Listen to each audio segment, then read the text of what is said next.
तो पहाड़ों में जारी बर्फबारी और बारिश का असर अब मैदानी इलाकों में भी नजर आने लगा है। उत्तराखंड के पहाड़ी इलाकों में जहां बर्फबारी ने लोगों का जीना मुहाल कर दिया है, वहीं यूपी के कई इलाकों में बारिश से ठिठुरन भी बढ़ गई है। रिपोर्ट देखिए।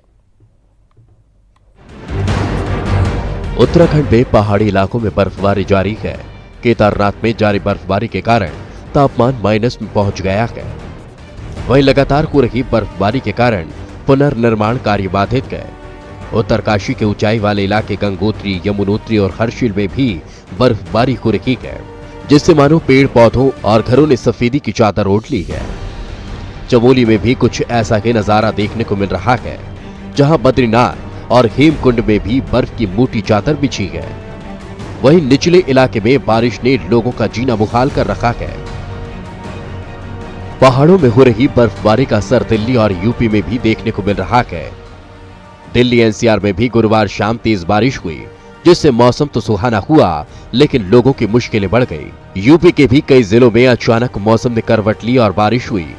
वहीं बारिश के कारण लोगों ने अब ऊनी कपड़े निकाल लिए हैं, तो वहीं अचानक बदले मौसम के कारण लोगों की मुश्किलें भी बढ़ गई। इधर मथुरा जिले के कई गांवों में ओले गिरे और तेज हवाओं के साथ अचानक हुई ओलावृष्टि से सरसों की फसल को नुकसान हुआ है। वहीं ठंड भी बढ़ गई।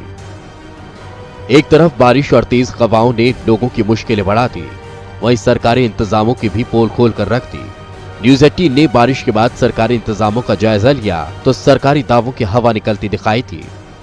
नोएडा में हमारी टीम ने जिला प्रशासन और नोएडा प्राधिकरण द्वारा ठंड से बचाव के लिए किए गए इंतजामों का रियलिटी चेक किया। 15 लाख की आबादी वाले नोएडा शहर में ठंड से बचाव के लिए एकमात्र रैन बसेरे का इंतजाम किया गया, जो नोएडा स्टेडियम में बनाया गया, जिसमें 1000 लोगों के सोने की व्यवस्था की गई। लेकिन इस इकलौते रेन बसेरे में कई तरह की सुविधाओं की कमी है। जी बल्ब लगे हैं लेकिन बिजली नहीं है। वहीं महिलाओं के लिए भी रैन बसेरे में कोई व्यवस्था नहीं है। हम इस समय खड़े हैं नोएडा के एकमात्र रैन बसेरे पर, जो नोएडा स्टेडियम के अंदर बनाया गया है। यही वो रैन बसेरा है जहां पर आप देख सकते हैं कि अभी कहीं लाइट की व्यवस्था नहीं है। हम अंदर चल के देखते हैं कि जो ये रैन बसेरा है इसके क्या हालचाल हैं। यहाँ लाइट की यहाँ कोई व्यवस्था नहीं है, फिलहाल अंधेरा पड़ा हुआ है। हम देखते हैं यहाँ पे कुछ लोग हैं या नहीं हैं।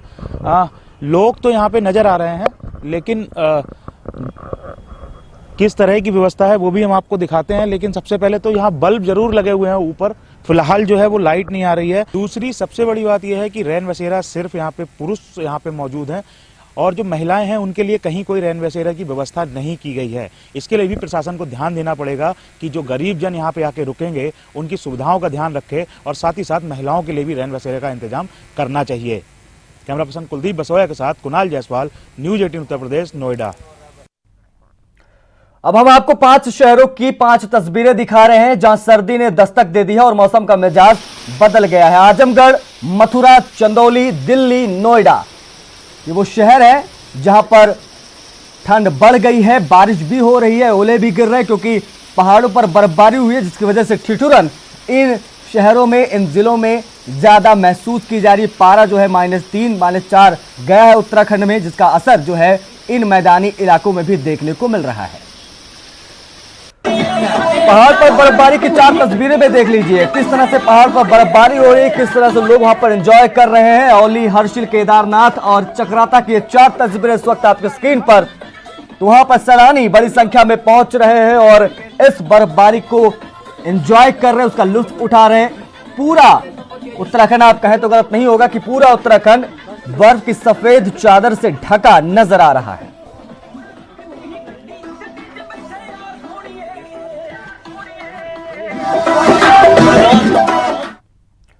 पहाड़ पर हो रही बर्फबारी से ठिठुर रहे संभल में बीती रात आफत बरस गई। संभल में बरसात के संग जमकर ओले गिरे हैं, जिससे ठंड तक के टॉप पर पहुंच गई है। ओलावृष्टि से तिलहनी, रबी और आलू की फसल को खासा नुकसान हुआ है।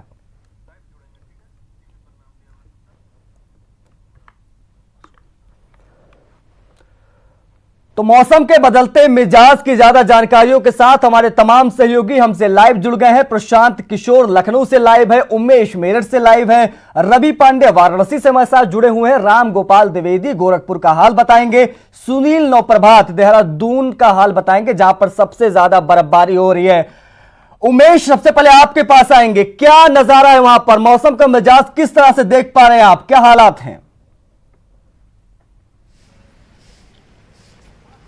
जी हाँ, देखिए आशीष जी, बारिश की वजह से ठंड बढ़ गई है, ठिठुरन बढ़ गई है और समूचे पश्चिमी उत्तर प्रदेश की हम बात करें, मेरठ, बागपत, मुजफ्फरनगर, शामली, अमरोहा, संभल सहित कल से यहाँ रुक रुक करके बारिश हो रही है और इस बारिश की वजह से ठंड और ठिठुरन बढ़ गई है। मैं इस वक्त एक शॉप पर खड़ा हुआ हूँ और यहाँ पर ऊनी कपड़ों का बाजार गर्म हो गया है। आप देखिए कि किस तरह से यहाँ पर लोग खरीदारी कर रहे हैं। ऊनी कपड़ों का बाजार ये गर्म है और लोग आ रहे हैं और खरीदारी कर रहे हैं। कोई स्वेटर ले रहा है, कोई जैकेट ले रहा है, कोई अन्य वस्त्र ले रहा है क्योंकि सर्दियों ने दस्तक दे दी है। आप देखिए यहाँ पर जैकेट्स हैं, स्वेटर्स हैं, बच्चों के कपड़े हैं और सभी यहाँ पर आ रहे हैं और इन दुकानों में शॉपिंग कर रहे हैं, खरीदारी कर रहे हैं। हम कुछ लोगों से बात करते हैं और पूछते हैं, ये बताइए भाई साहब कि ठंड कितनी बढ़ गई है और कितनी खरीदारी हो रही है आज? सर ठंड बहुत हो गई है, पहले से बहुत ज़्यादा हो गई है। और रात का जो पारा था वो बहुत ही नीचे था और ठंड जो है इतनी बढ़ गई है, हमें जो है रात के टाइम 2 कंबल लेने पड़े जब सोए हैं। 2 कंबल लेने पड़े तब हम सोए हैं, ये कहना है इनका। यहाँ पर शॉपकीपर भी मौजूद हैं, उनसे हम बात करने की कोशिश करते हैं कि कौन कौन सी वैरायटी के कपड़े आए हुए हैं। मैडम, ठंडक बढ़ गई है, आप लोगों की शॉपिंग अब बढ़ने वाली है, क्या कहना चाहेंगी? कौन कौन से वैरायटीज के स्वेटर्स, जैकेट्स आए हुए हैं? हाँ, पहले तो मेरठ वासियों को सबको नमस्ते। और ये हमारे पास भैया बहुत सारे वैरायटी है, जैसे रेम्बो है, बेबी सॉफ्ट है, फिर खरे कॉटन का भी है, सब कुछ है। आप लोग आइए और देखिए आशीष, किस तरह से यहाँ पर सर्दी का बाजार ये गर्म हो चुका है। गर्म कपड़ों का ये बाजार आप देख सकते हैं और कई दुकानें यहाँ पर लाइन से लगी हुई हैं और इन सभी दुकानों में स्वेटर, जैकेट, दुकानें जिस तरह से सजी है उमेश, वो अपने आप में बता रहा है कि मेरठ में ठंड बढ़ चुकी है और दुकानों पर ये रौनक भी देखने को मिल रही है क्योंकि बड़े पैमाने पर लोग निकलेंगे और इन कपड़ों को खरीदेंगे। आप बने रहिए हमारे साथ। प्रशांत किशोर लखनऊ से हमारे साथ लाइव जुड़े हुए। प्रशांत, लखनऊ में बारिश हो रही है, सुनने में आया है, क्या हालात है फिलहाल वहां पर, ठंड किस तरह बढ़ी हुई है? जी बिल्कुल, जिस तरीके से बर्फबारी हुई पहाड़ों पर, उसके बाद में आप स्वयं देख सकते हैं अभी भी हल्की बूंदाबांदी हो रही है। थोड़ी देर पहले भी अभी अच्छी खासी बरसात हुई है और बरसात का सिलसिला लगातार जारी है, रात भर बरसात हुई है। अब उसके बाद में जिस तरीके से ठंड बढ़ी है, लोग कहीं ना कहीं इस मामले को लेकर के काफी सतर्क हो गए हैं और साथ ही साथ ऊनी कपड़े निकल आए हैं लोगों के। और एक जो बड़ी बात है कि जो बच्चे स्कूल जाने वाले हैं, स्कूल गोइंग चिल्ड्रंस के लिए जो है पूरी तरीके से व्यवस्थाएं की गई हैं। अब उनको जो है पेरेंट्स ने बढ़िया अच्छे से जो है टोपी वगैरह, दस्ताने वगैरह सारी चीजें दिला दी हैं और वो उसके साथ में अब जा रहे। ठंड का काफी ज्यादा जो है यहाँ पर देखा जाए अब शुरुआत हो चुकी है, मध्यम हवाओं के साथ में ठंड काफी ज्यादा हो चुकी है। और इसके साथ ही आशीष, जो यहाँ पर आसपास का वो है चाय की दुकानों की अगर बात करें, काफी ज्यादा तादाद में लोग रुक करके चाय वगैरह पी रहे हैं और कहीं ना कहीं ठंड का जो आगाज होना चाहिए वो अच्छी खासी स्तर से हो चुका है। और एक आशीष बड़ी बात ये भी आ रही है कि जिस तरीके से स्कूल प्रशासन भी इसको लेके काफी सतर्क हो गया है। सारे बच्चों के पेरेंट्स को भी इस चीज के लिए नोटिस उन्होंने जारी कर दी। हर बच्चों के सुबह सुबह स्कूल के मोबाइल से थ्रू मैसेज दे दिया गया कि बच्चों को पूरे कपड़ों के साथ में, जिससे बच्चे बीमार ना पड़े। तो जो ठंड का आगाज हुआ है वो बिल्कुल कहीं ना कहीं पहाड़ की बर्फबारी के बाद में अच्छा खासा उसी का असर यहाँ पर देखने को मिल रहा है प्रशांत, क्योंकि जो पहाड़ पर बर्फबारी हुई है उससे मैदानी इलाकों में ठिठुरन बढ़ गई और जाहिर सी बात है जो तस्वीरें भी निकलकर सामने आई वो अपने आप में बता रही कि ठंड वहां पर बहुत ज्यादा बढ़ी हुई है। रवि पांडे के पास चलते हैं, वाराणसी से हमारे साथ लाइव जुड़े हुए। रवि, पारा क्या है आज वाराणसी का?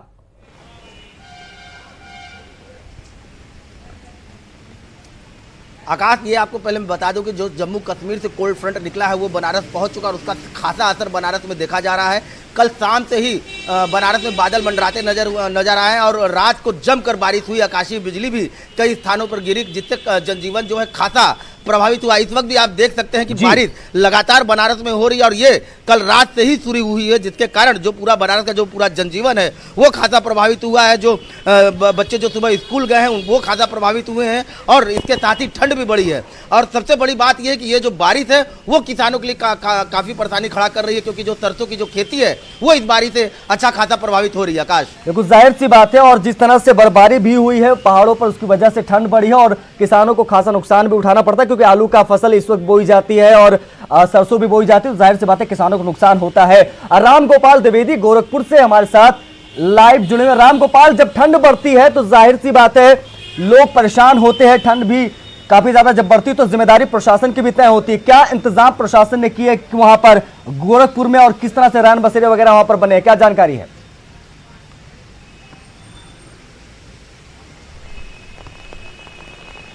आशीष, चूंकि गोरखपुर मुख्यमंत्री योगी आदित्यनाथ का सहारा और लगभग हर हफ्ते मुख्यमंत्री योगी आदित्यनाथ का दौरा होता है और इस दौरे में वो अधिकारियों के साथ बैठक भी करते हैं समय और विकास कार्यों का जायजा लेते हैं। जी, ठीक 15 दिन पहले जब वो गोरखपुर आए थे तभी उन्होंने अधिकारियों को दिशा निर्देश दिए थे कि जितने भी रैन बसेरे हैं उनको सही करा लिया जाए, और इसी का नतीजा ये रहा। कभी 2 दिन पहले एक आदमी ने जो रेलवे स्टेशन पे उतरा, रैन बसेरे के पास गया, वहां उससे कुछ पैसे की मांग की गई रात में करीब 11 बजे, और उसने सीधे कमिश्नर को फोन कर दिया, और कमिश्नर रात में 11 बजे फोन उठाते हैं और तुरंत वहां पे अपने ऑफिस, अपने पीएस को तुरंत भेजते हैं। और जांच में जब ये बात सही होती है तो रैन बसेरा में जिस व्यक्ति ने पैसा मांगा था वो चाय वाला था, उसको उसके खिलाफ कैंट थाने में FIR दर्ज कराई जाती है। साथ ही जो जिसकी जिम्मेदारी थी रैन बसेरे की, उसको भी नगर निगम हटा देता है। यानी कि मुख्यमंत्री के आने के कारण किस तरीके से सक्रियता है इसका अंदाजा इसी बात से लगाया जा सकता है। और बारिश के कारण जो ठंड बढ़ी है, अगर हम कल के तापमान की बात करें तो कल 22.5 डिग्री अधिकतम तापमान था, यानी कि अब ठंड तेजी से बढ़ रही है। हालांकि बारिश सुबह 7 बजे से पूर्वांचल के इस उत्तरी हिस्से में शुरू हुई है जी, और तिलहन दलहन को भले ही इस बारिश ने नुकसान हुआ, लेकिन गेहूं के फसल के लिए ये बारिश अमृत के समान है। अब जो किसान हैं उनके लिए ये, जो गेहूं बोने वाले हैं उनके लिए अमृत के समान ये बारिश हो रही है। आशीष, बिल्कुल मिला जुला सा माहौल है और ठंड भी बहुत ज्यादा बढ़ गई। अब आपको देहरादून लिए चलते हैं, जहां से सुनील नौप्रभात हमारे साथ लाइव जुड़े। सुनील, जिन जिन जगहों का आपने अभी प्रतिक्रियाएं सुनी, वहां पर ठंड बहुत ज्यादा बढ़ गई, उसकी वजह है उत्तराखंड, क्योंकि उत्तराखंड में बर्फबारी हो रही है। मौसम विभाग का क्या कहना है, कब तक ऐसा ही मौसम वहां पर बना रहेगा, बर्फबारी कब तक होती रहेगी? देखिए आशीष, मौसम विभाग ने 14 दिसंबर तक के लिए फोरकास्ट किया है और मौसम विभाग के अनुसार कल दिन के बाद मौसम में कुछ सुधार होगा, यानी कि बारिश और बर्फबारी का जो सिलसिला 12 दिसंबर से उत्तराखंड में लगातार चला रहा है उसमें कुछ कमी महसूस की जा सकेगी। उत्तराखंड में इसको देखते हुए इसके अलर्ट के लिए करीब 9 जिलों में आज जो स्कूल हैं, प्राइवेट या सरकारी स्कूल, उनको बंद किया गया है। खुद राजधानी देहरादून में भी आज स्कूलों की छुट्टी की गई है। और आशीष, मैं आपको एक दृश्य दिखाना चाहूँगा, आप मेरे पीछे देख सकते हैं कि ये धनोल्टी और मसूरी की पहाड़ियां हैं। ये सुबह से ही आज यहाँ पर बर्फबारी का क्रम जारी है, तो आप देख सकते हैं कि किस तरह से लगदग के पहाड़ियां बर्फबारी से हुई हैं। और जैसे जैसे आप पहाड़ों की ओर जाएंगे करीब 2000 फीट से ऊपर की ओर, तो वहाँ पर लगातार कल शाम से ही बारिश हो रही है। मसूरी, धनोल्टी, हरसिल, इधर अगर हम कुमाऊं की बात करें तो जागेश्वर, पहाड़ पानी, इन तमाम स्थानों पर जमकर बर्फबारी हो रही है। और बड़ी संख्या में जो पर्यटक हैं वो भी अब उत्तराखंड की ओर रुख करने लगे हैं। औली में हमने देखा कि वहाँ पर बड़ी संख्या में पर्यटक पहुंचने लगे हैं। आज चूंकि आज छुट्टी भी है और इसीलिए मसूरी में भी सुबह से ही जो है पर्यटकों का पहुंचने का सिलसिला शुरू हो गया है। तो इस तरह से उत्तराखंड में, पूरे उत्तराखंड में लगातार बारिश है, तो पहाड़ी क्षेत्रों में जमकर बर्फबारी भी हो रही है। और ये तस्वीरें भी काफी ज्यादा खूबसूरत है। सुनील, जो आप तस्वीरें हमें दिखा रहे थे वो तस्वीरें अपने आप में बहुत ज्यादा खूबसूरत, हालांकि पुनर्निर्माण कार्यों पर लगाम थोड़ी जरूर लगी, लेकिन बर्फबारी बेहद ही ज्यादा अच्छी वहां पर खूबसूरत हो रही, सैलानियों के भी मजे वहां पर है। अमित गंजू कानपुर से हमारे साथ लाइव जुड़े। अमित, क्या टेम्परेचर है आज कानपुर का?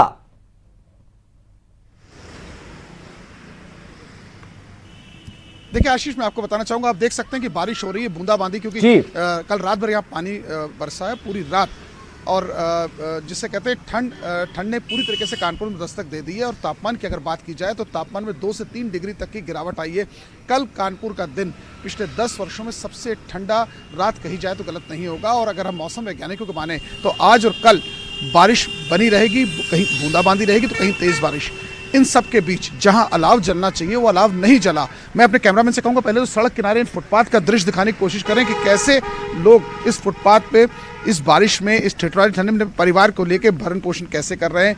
इस ठंड में जहां आदमी स्वेटर्स, मफलर या कहीं ना कहीं स्कार्फ पहने, वहां मासूम बच्चे किस तरह यहाँ रहें। नगर निगम निश्चित तौर पर दावे जरूर करता है कि अलाव की व्यवस्था है, रैन बसेरे हैं। अगर वास्तविकता देख रही तो ठीक सामने, मैं अपने कैमरामैन से कहूँगा कि थोड़ा कैमरे को लग के इनके थोड़ा करीब जाने की कोशिश करते हैं, उनसे बात करना चाहते हैं कि आखिर क्या दिक्कत है इनके पास। तो आप यहाँ ऐसे क्यों बैठे हैं? रैन बसेरा में क्यों नहीं गए? नहीं, हम लोग का कहीं रहने का ठिकाना है नहीं तो कहाँ जाएं? हम लोग का घर द्वार है नहीं, अब सब दिन माँ बाप यहीं खत्म हुआ, कहाँ रहे हैं? बारिश है हो रही है, बच्चे कैसे लेके बैठे हैं? अब बैठे हैं पानी में, क्या करें, कहाँ जाएं? तो कितने परिवार होंगे यहाँ? यहाँ हम अपने परिवार में 7 हैं। 7 परिवार यहाँ हैं। तो देखिए मैं आगे थोड़ा आगे बढ़ के दिखाना चाहता हूँ कि देखिए किस तरह गृहस्थी यहाँ लोग हैं। अम्मा, ठंड नहीं लग रही है? हाँ, ठंड है। तो कोई इंतजाम है? कोई बिल्कुल अमित, हर साल की यही कहानी है। जैसे दिसंबर आता है, ठंड बढ़ती है, उसके बाद में हालात भी बिगड़ते हैं। कई सारे लोग जो यहाँ पर परेशान होते हैं इस ठंड की वजह से, और प्रशासन जो है कहीं ना कहीं इसमें फेल साबित होता नजर आता है। आप सभी का बहुत बहुत शुक्रिया हमसे जुड़ने के लिए और तमाम